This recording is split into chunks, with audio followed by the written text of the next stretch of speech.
Since her return at the Royal Rumble, people have been wondering what is the potential WrestleMania plans for Alexa Bliss. Well, there are 2 reports out there, and there are multiple outlets reporting both, so let's go with it. Okay, so first WrestleMania plan for Alexa Bliss is that Alexa Bliss will face Nikki Cross one-on-one. The other is that Alexa Bliss will team with Nikki Cross to take on the tag team champions. Only one can be right, and we'll obviously find out in the build to WrestleMania. But I do think a lot of that will play out in what we watch on Raw this Monday, with the women's tag team championships on the line as Bianca and Naomi defend against Liv and Raquel. I'm fairly confident if Alexa and Nikki are to go for the tag team titles, they will face Liv and Raquel, mainly because Bianca and Naomi are surely going to be tied to the Jade Cargill storyline. So if Bianca and Naomi retain the tag team titles, I'm going to assume Jade then needs a partner, and that's the women's tag title match for WrestleMania. With Jade back in the WWE Performance Center this week, potentially ahead of a return to TV, obviously we're looking at WWE reminding us of the Who Attacked Jade Cargill storyline and thinking it's very soon that she returns. It could even be this Monday on Raw. If Liv and Raquel are to win the tag team titles, then that would be the indication that Alexa and Nikki will fight for those belts, I think. And also potentially tell us the outcome of what these glitches are all about around Alexa Bliss on WWE shows recently. Will Alexa be with the Wyatt 6, or will the Wyatt 6 be against Alexa Bliss? Obviously, WWE aren't going to just spoil the plans for Alexa Bliss, and I think that's why there's 2 outcomes there on social media. Hell, they could both be wrong. We don't know. But the theories is what makes characters like this fun. And if you like theorizing, if you like talking wrestling, well, you can join us over on Discord. We got nearly 2,500 very active members, a very friendly community. It's completely free. You can join us on voice chats. You can join us talking about the live shows. Have a load of fun. Join us, link in the description. WrestleVotes are reporting that there are WrestleMania plans on the table for Finn Balor versus AJ Styles on the grandest stage of them all. There's certainly a lot of history with this duo, but I feel like a lot of fans wanted to see AJ Styles versus Bron Breakker. I actually said on Monday's Things You Might Have Missed that chances of that happening I feel like are slim due to the build. The build definitely feels like we're going to do AJ versus Bron a lot sooner than WrestleMania. One thing this report has done, though, is inspire fans to think.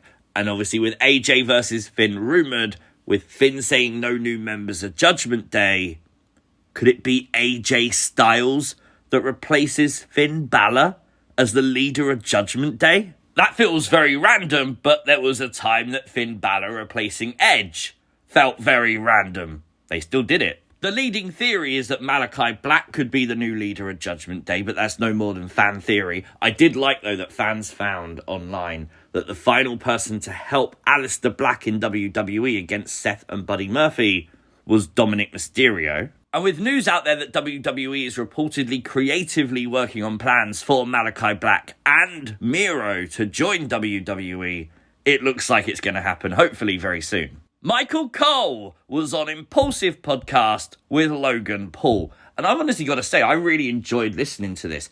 I can't remember a Michael Cole, tell-all interview before. And this was really fun to listen to. He spoke about pretty much everything from Pat McAfee to the recent Corey Graves drama. He actually said that Corey Graves was trying to drive some kind of storyline, although WWE management didn't like it or appreciate it. He spoke about signing a new WWE contract, what it meant to him to be the face of WWE going on to Fox, what it meant for him to be the voice of WWE on Netflix, and what the Triple H era has done for WWE. A must-listen-to interview this week. Individual tickets to WrestleMania weekend, SmackDown, Stand and Deliver, Raw, and WrestleMania itself, so you can pick which shows you want to go to, are available now. Some news that deeply divided the IWC this week is that the Road Dogg will be the new co-lead writer for Friday Night SmackDown.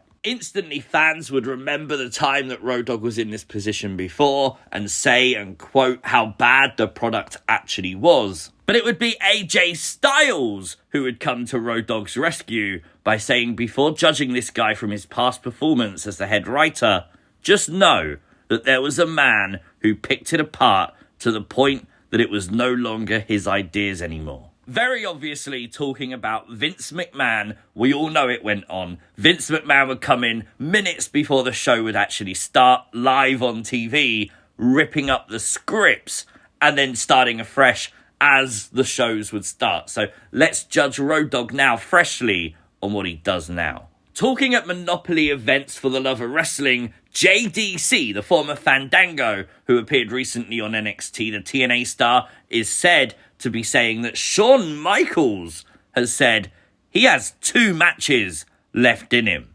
What? Shawn Michaels could be wrestling? That's insane. I want to see it. Part of me wants to see it. Part of me doesn't want to see it. I won't lie. But could we do AJ Styles versus Shawn Michaels? Has Shawn Michaels got enough in the tank? I hope so. Let's be real though, Shawn Michaels is the head guy at NXT. He's probably around the Performance Center quite a bit. He's probably around all this young talent who are learning daily. He's probably still training. He's probably still working out.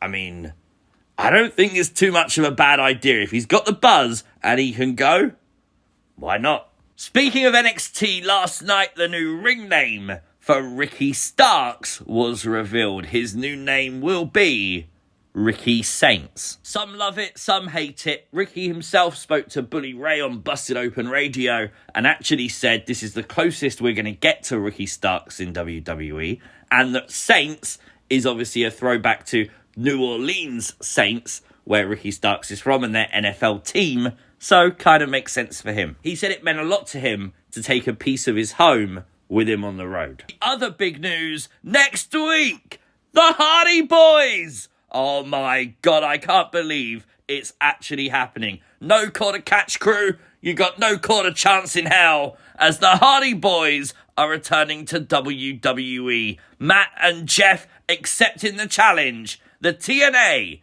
Tag Team Champions will arrive on NXT next week. I am so excited for this one. I'm sure this is going to build to a match with Fraxium, which is something I've been begging for.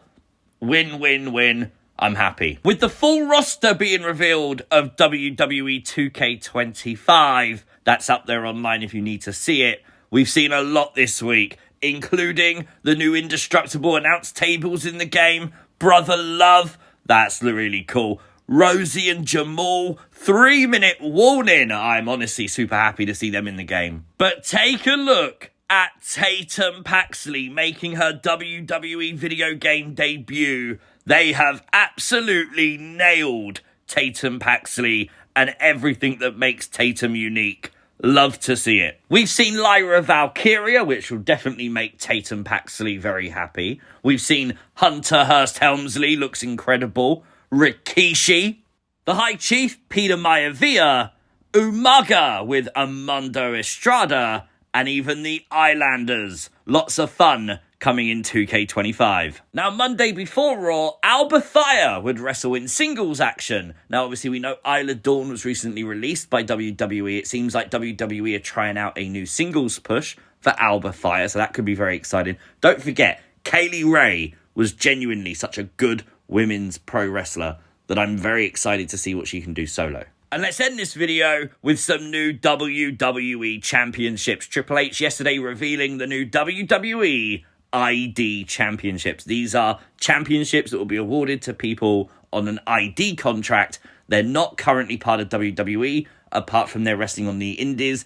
with WWE watching over them. These belts will be decided in a tournament across the top independent promotions around the world. Now, this is really exciting because if you follow WWE ID on Twitter, they do post matches. So hopefully we're going to see the tournament that way. But there is your WWE news. Let me know all your thoughts, your theories in the comment section down below. If you are new to the channel, hit the subscribe button. Don't forget to like the video, share the video, and turn on notifications. You'll never miss another upload. We'll be back right here on Friday for things you might have missed SmackDown. Peace!